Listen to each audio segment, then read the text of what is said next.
র্যাবের একটা ব্যাটালিয়ন আমাকে প্রোটোকল দিয়ে নিয়ে আসছে, কত লক্ষ মানুষকে ঠেলে লাঠি চার্জ করে রক্তাক্ত করে যে আমাকে আনা লাগছে, এটা বোঝানোর মতো না যদি আপনারা না দেখতে পেতেন। পেকুয়ার ভাইয়েরা, তোমরা আজকে ইতিহাস গড়েছো।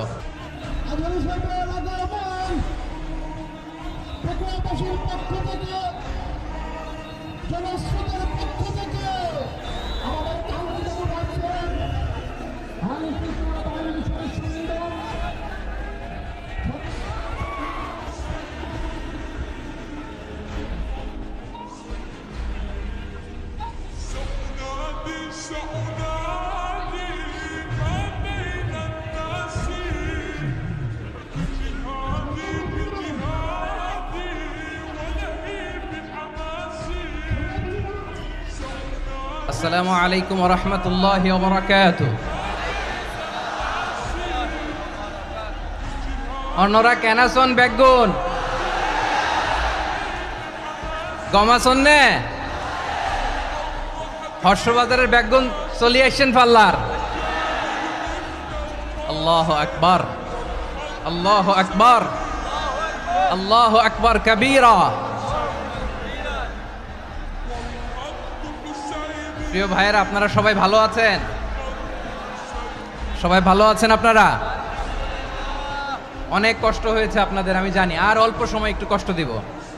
সকাল 10টা থেকে রাত 10টা পর্যন্ত 12 ঘন্টার একটা প্রোগ্রাম। এই তো 10টা বাজতে আর অল্প কিছু সময় বাকি, আমি শেষ করে দেব ইনশাআল্লাহ। 3 দিন আগে আসছো?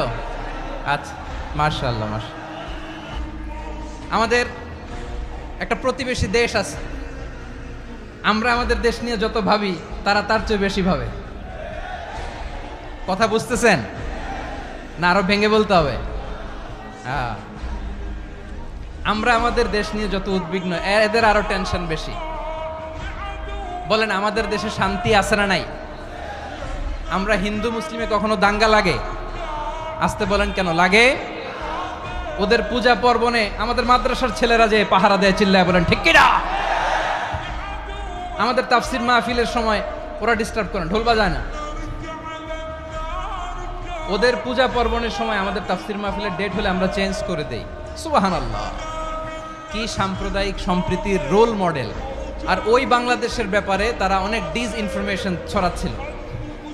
ভারতের অনেকগুলো গণমাধ্যম, আমি জেনারেলাইজ করব না, আমাদের প্রতিবেশী দেশের সব গণমাধ্যমকে আমি দোষ দিতে চাই না। অনেকগুলো গণমাধ্যম তারা ডিস ইনফরমেশন শেয়ার করেছে। ডিস ইনফরমেশন আর মিস ইনফরমেশনের পার্থক্য আছে। মিস ইনফরমেশন না জেনে ভুল বুঝে একটা মিথ্যা বা ভুল তথ্য ছড়িয়ে দেয়া, এটার ক্ষমা আছে, এটার কি আছে। আর ডিস ইনফরমেশন মানে ইচ্ছা করে, প্ল্যান করে, ম্যাপ করে, ছক এঁকে মিথ্যা, গুজব, রটনা সোশ্যাল মিডিয়ায় ছড়ানো, এটার ক্ষমা আছে? আওয়াজ করে বলেন, ক্ষমা আছে? ভারতের কিছু গণমাধ্যম তাই করেছে। আমরা ব্যথিত হয়েছি, আমাদের হৃদয়ে রক্তক্ষরণ হয়েছে। আমাদের প্রতিবেশী দেশকে বলতে চাই, আমাদের দেশ নিয়ে আপনাদের ভাবার দরকার নাই। নিজের চরকায় তেল দেন, নিজের দেশ নিয়ে ভাবেন। গত মাসের ভয়েস অফ আমেরিকার রিপোর্ট, বাংলাদেশে সংখ্যালঘু জনগোষ্ঠী আগের চেয়ে বেশি নিরাপত্তা পাচ্ছে।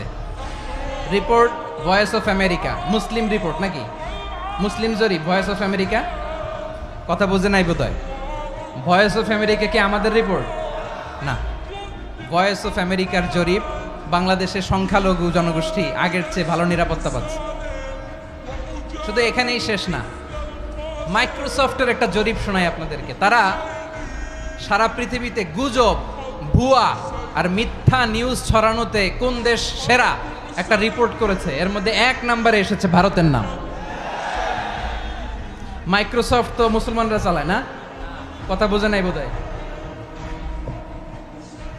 প্রতিবেশী দেশকে বলবো, আপনারা নিজের চরকায় তেল দেন, আপনারাও শান্তিতে থাকেন, আমাদেরকেও শান্তিতে থাকতে দেন। সব চেঞ্জ করা যায়, প্রতিবেশী চেঞ্জ করা যায় না। আমাদের ল্যান্ড তাদের ল্যান্ড, পাশাপাশি। আমরা চাই তারাও সুখে থাক, আমরাও সুখে থাকি, ঠিক কিনা? কিন্তু প্রতিবেশী হলে বন্ধুত্বপূর্ণ আচরণ করতে হয়। প্রতিবেশী যদি বন্ধু না হয়ে প্রভু হতে চায়, এরকম দানব প্রতিবেশী কেউ চায় না।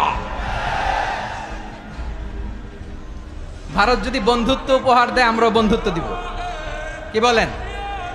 তারা যদি বন্ধুসুলভ আচরণ করে আমরাও বন্ধুত্ব উপহার দেব, কারণ আমাদের পররাষ্ট্র নীতি হচ্ছে সবার সাথে বন্ধুত্ব, কারোর সাথে বৈরিতা নয়। আলহামদুলিল্লাহ বলেন, কত চমৎকার পলিসি আমাদের। আমরা নির্বিবাদী, আমরা বাংলাদেশিরা শান্তিকামী, we are proud of that. এজন্য আমরা গর্ববোধ করি আমাদের পররাষ্ট্র নীতি সবার সাথে বন্ধুত্ব, কারোর সাথে শত্রুতা নয়। তাই প্রতিবেশী দেশকে বলবো, আমার ভাইয়েরা, আপনারাও আমাদের ভাই, বন্ধুত্ব দিলে বন্ধুত্ব পাবেন।